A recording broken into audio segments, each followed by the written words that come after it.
नमस्कार मित्रों, मेरी स्पिरिचुअल कनेक्ट पे आप सभी लोगों का हार्दिक अभिनंदन है। मित्रों, आज मैं आप लोगों को श्री स्वामी हरिदास जी के बारे में बताने वाली हूँ, जो अकबर थे हमारे यहाँ के मुग़ल सम्राट अकबर, उनके जो दरबारी गुरु कह लीजिए, दरबारी संगीत के गुरु, संगीत सम्राट जो तानसेन थे, उनके भी गुरु से श्री स्वामी हरिदास जी, उनके बारे में बताने वाले मित्रों। उसको ध्यान से सुनिए।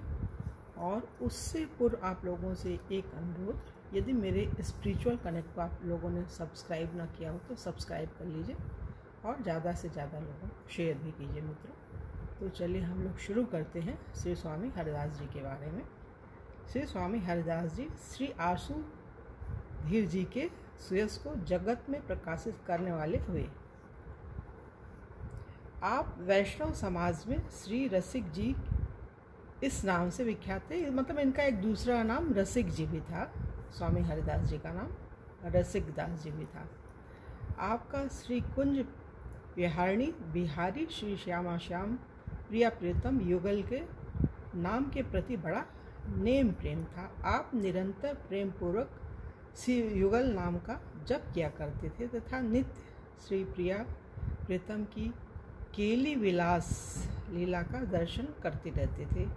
आप सखी सुख के परम अधिकारी थे तथा संगीत विद्या में ऐसे निपुण थे कि आपके समक्ष गंधर्व भी एक कलामात प्रतीत होते थे। मतलब गंधर्व भी इनके आगे फीके पड़ जाते थे, इतने अद्भुत ये संगीतज्ञ थे।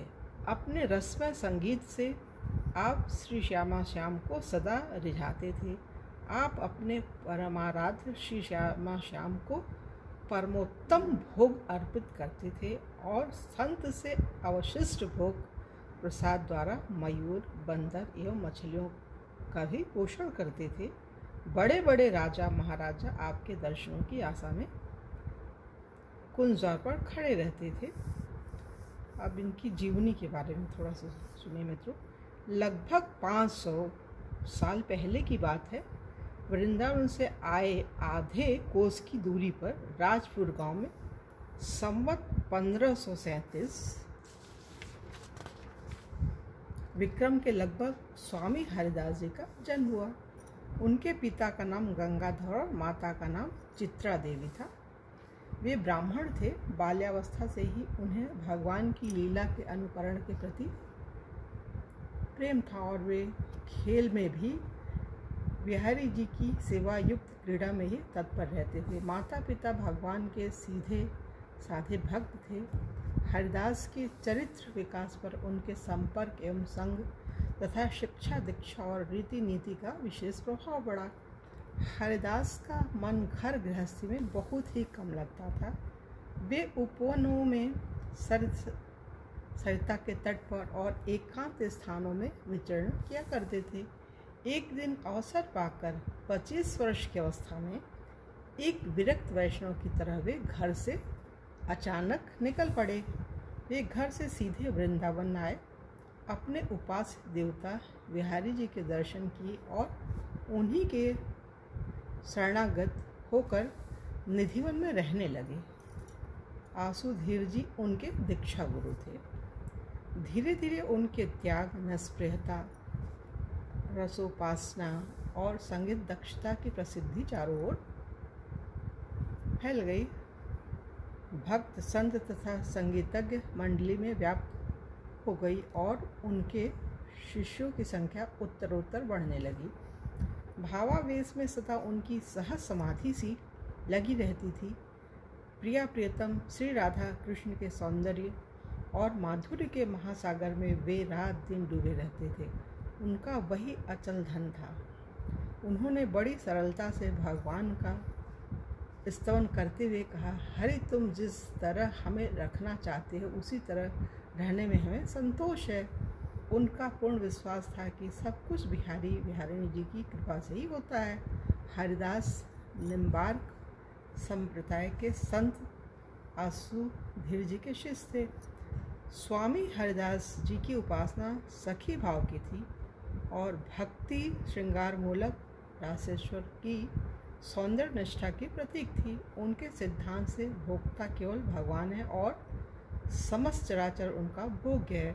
उनकी कुटी के सामने दर्शन के लिए बड़े बड़े राजा महाराजाओं की भीड़ लगी रहती थी, पर उन्होंने कभी किसी की मुँह देखी नहीं की।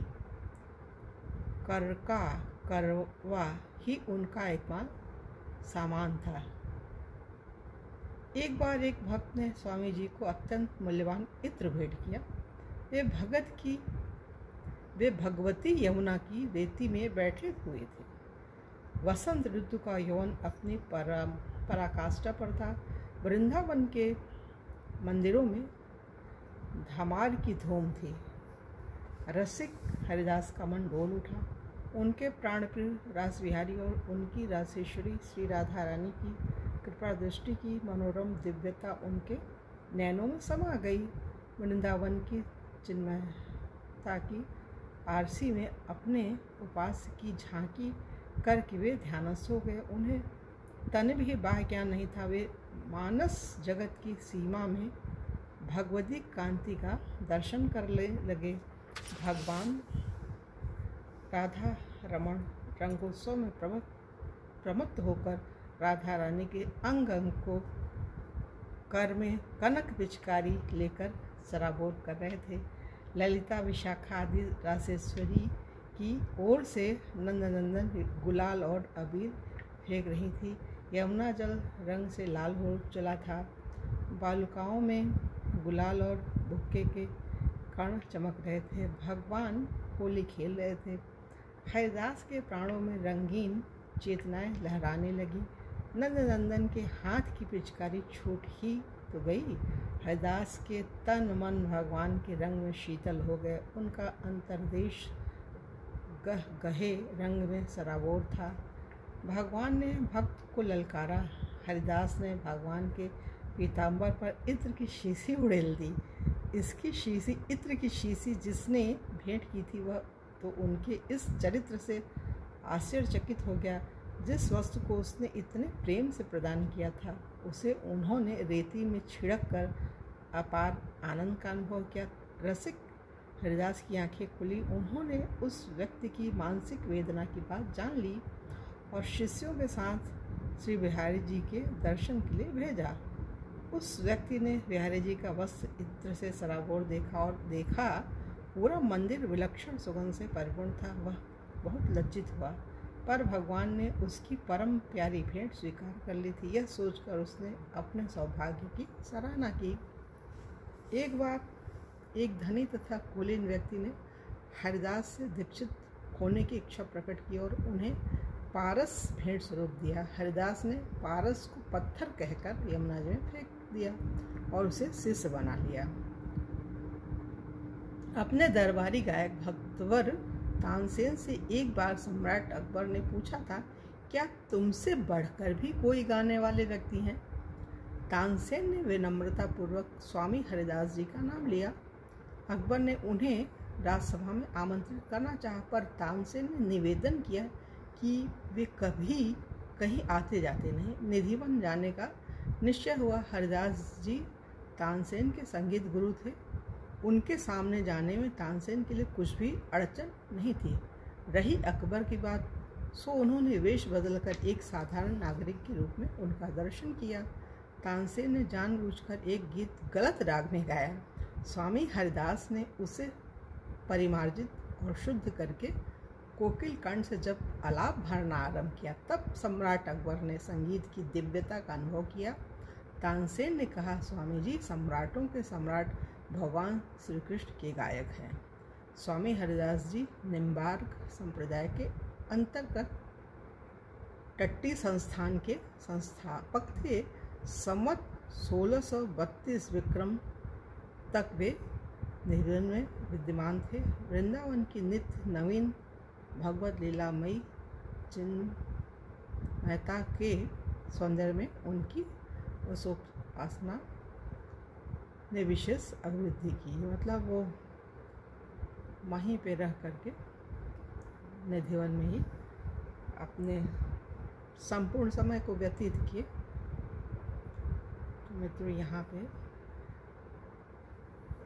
इनकी भक्ति की महिमा जो है पूरी हो रही है। और कल के वीडियो में आप लोगों को किसी अन्य भक्त के बारे में बताएंगे मित्रों। तब तक के लिए जय हिंद, जय भारत, ओम शांति।